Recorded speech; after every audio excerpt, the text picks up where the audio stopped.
What it is, guys, it's your Dino. We're back again with another review, so let's just get straight into it. This one is for a cool one. This one is for Fairy Tail.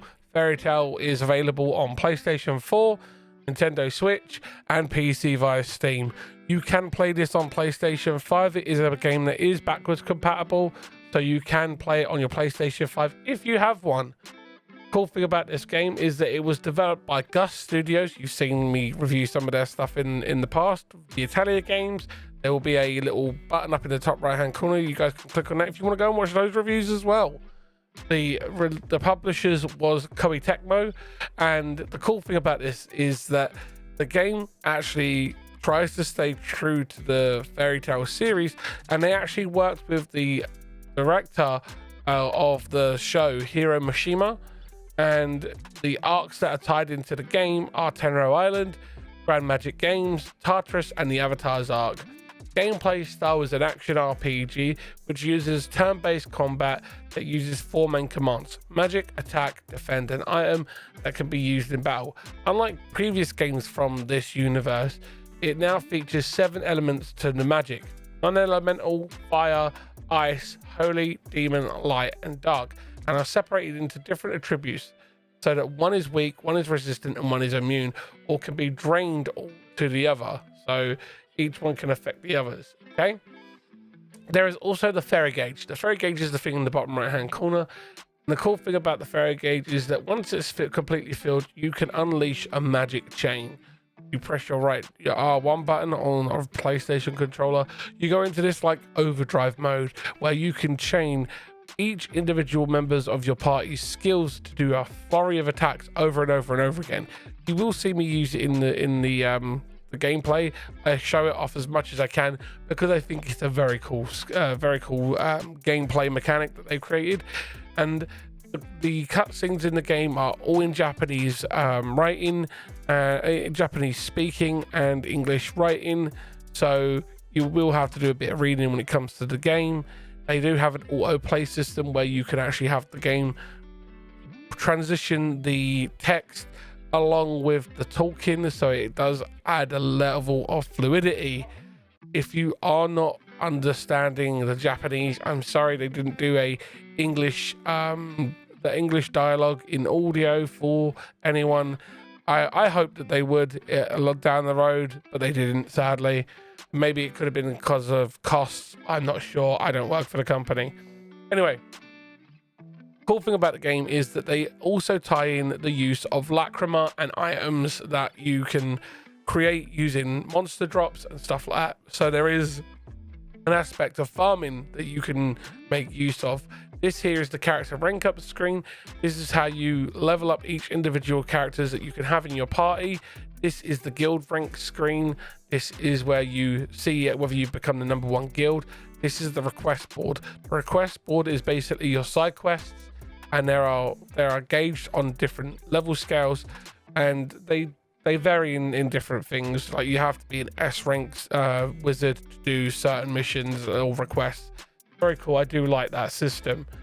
However, playable characters in the game at base is Natsu, Lucy, Grey, Urza, Wendy, Gajil, Juvia, Jalal, Kagura, Sheria, Ichiya, and Sting, as far as I'm aware. Oh, sorry, and Luxus as well, Mira Jane, and Guildarts. They did create DLC players, which are Leon Vastia, Levi McGarden, Lysana Strauss, and Elfman Strauss.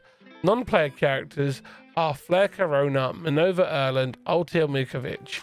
Support characters that are non-playable characters that will appear and perform a range of powerful magical abilities are Makarov, Kana, Mavis, Happy, Carla, and Pamphily. They are characters that are available to enhance your battle powers, basically, as you can see with the magic overdrive system that you're seeing right here. Non-playable characters that appear with avatar and voice throughout the game, often as enemies or bosses. I'm not going to say them because I don't want to spoil stuff. It is a very cool game. I do like the way that they've done it. Locations that are featured, there are quite a few. I do show off some of them during the video, and I don't show off all of them because some of them are tied to story stuff, and I didn't want to spoil that for you. There is also a DLC that they've created, which is basically a dungeon, and it is the Rift in Space and Time. It's like a super high-end stuff. Since the release of the game, though, they have added extra things that were free. There are a various amount of avatar items for the different characters, like swimsuits and armor stuff. You will see me change Scarlet's and Lucy into some of their different outfits later on. I think in the gameplay, I'm not sure if I have that in here, but there are some various ones that you can use. As you can see here, this is the Gemini ability, where you use Lucy's her celestial magic to do a spell, but she summons an astral to help her, and that astral takes on the bikini outfit, which is her swimsuit outfit.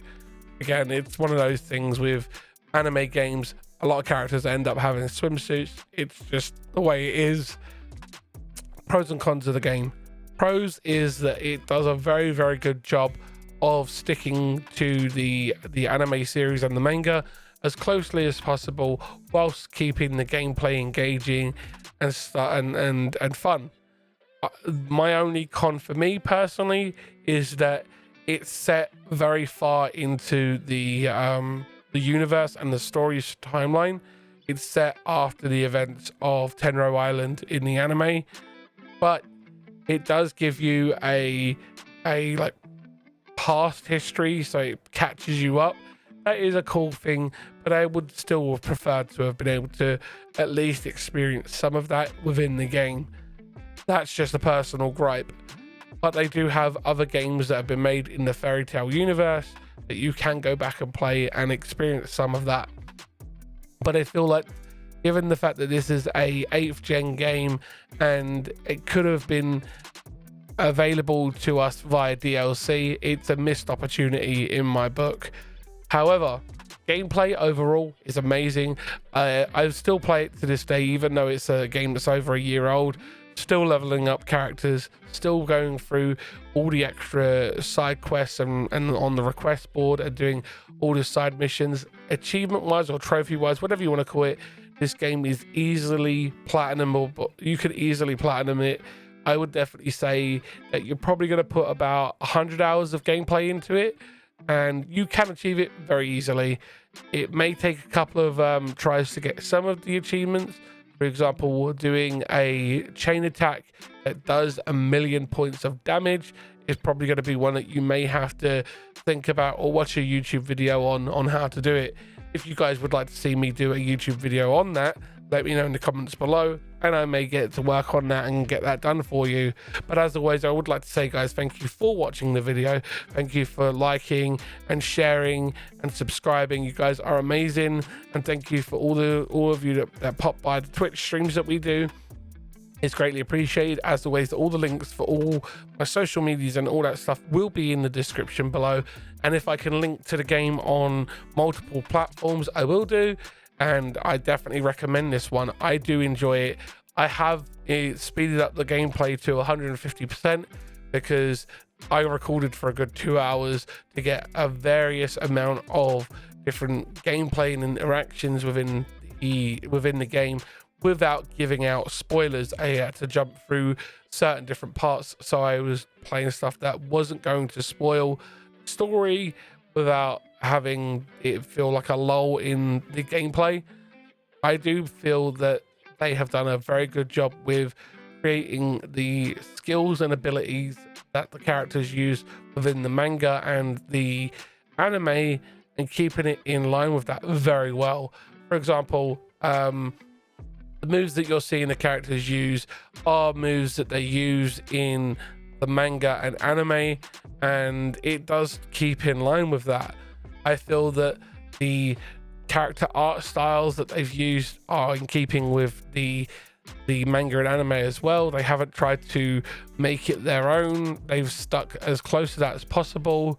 The enemy designs that they've come up with are very, very cool, because you don't really see like mobs of monsters running around in the anime and manga. So The creative design that they've come up with for that has been very well done, and I do think that the difficulty scalability of enemies and the challenges in the game are in scale with someone of any different level of gameplay skill. They could play at a very easy level and still get through this game with ease and enjoy it quite a lot. I feel that this is a good game to jump into if you are new to RPGs in general, because if you like anime, this might be one that you could look at. I feel that they've done a very good job of this and would definitely recommend this to people. I played it on the PlayStation 4 when it first came out, and then I've played it since on the PlayStation 5. It hasn't received like an upgrade from PlayStation to run at a higher frame rate or anything. I do use an AVerMedia 4K Ultra capture card for my gameplay that you see on the streams and on the YouTube stuff. It captures at the highest possible rate that the capture card does. It is the AVerMedia 4K Ultra. I hope you enjoy the quality, and if you guys think that I can improve that, let me know how in the comments. As always, guys, thank you for watching. Thank you for taking the time to like, comment, share, subscribe, and all that jazz, and following the Twitch and coming by the streams. It's greatly appreciated. Thank you very much, guys. Take care, be safe, be well, and I'll catch you in the next one. Bye, guys.